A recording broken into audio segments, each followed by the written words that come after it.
Adria è da sempre una città di teatri. Un primo teatro lo ritroviamo già in epoca romana. Ovviamente questo teatro non c'è più e si trovava vicino a quello che è l'odierno ospedale civile. Nel 1500 ritroviamo invece una struttura teatrale, una specie di teatro, che ospitò alcune opere di Luigi Grotto, quello che viene chiamato il Cieco d'Adria. Solo nel 1803 invece ritroviamo un vero e proprio primo teatro. Tra la fine dell'Ottocento e la metà del Novecento i teatri furono moltissimi qui ad Adria.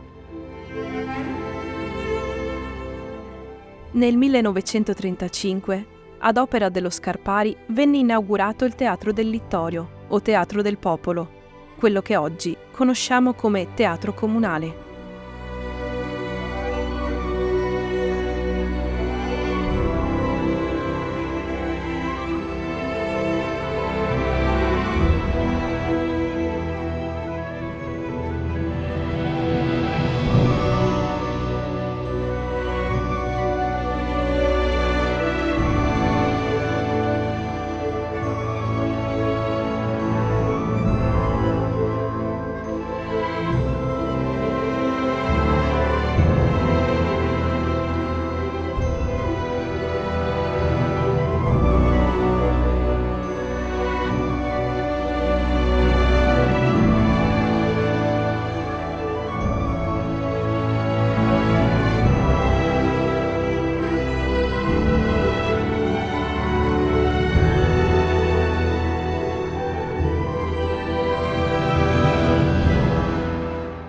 Un teatro particolare sorprende per la sua bellezza e singolarità.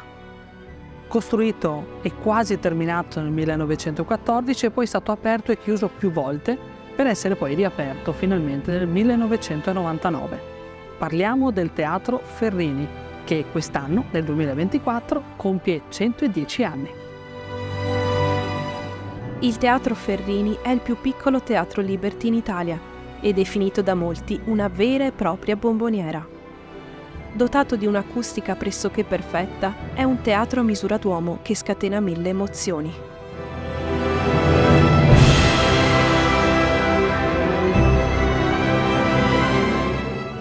Perché fu costruito questo teatro? Sappiamo che tra il IV e il V secolo Adria fu sede vescovile. Piano piano cominciò a perdere questo privilegio a favore di Rovigo. E questo diede vita a una diatriba che durò quasi 1500 anni.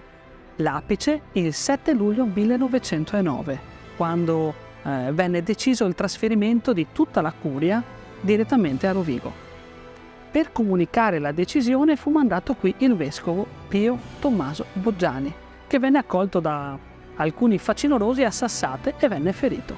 Adria fu interdetta dalla cristianità per 15 giorni. Non poterono celebrare messe né far suonare campane. Se non avesse rispettato questa decisione, questa sentenza, avrebbe rischiato addirittura la scomunica. Adria fu l'ultima città a ricevere l'interdetto dalla Chiesa Cattolica. Per riavvicinare i giovani al cristianesimo, al cattolicesimo, il nuovo vescovo decise di far costruire questo teatro, il Teatro Ferrini, così da far dimenticare questa pesante sentenza.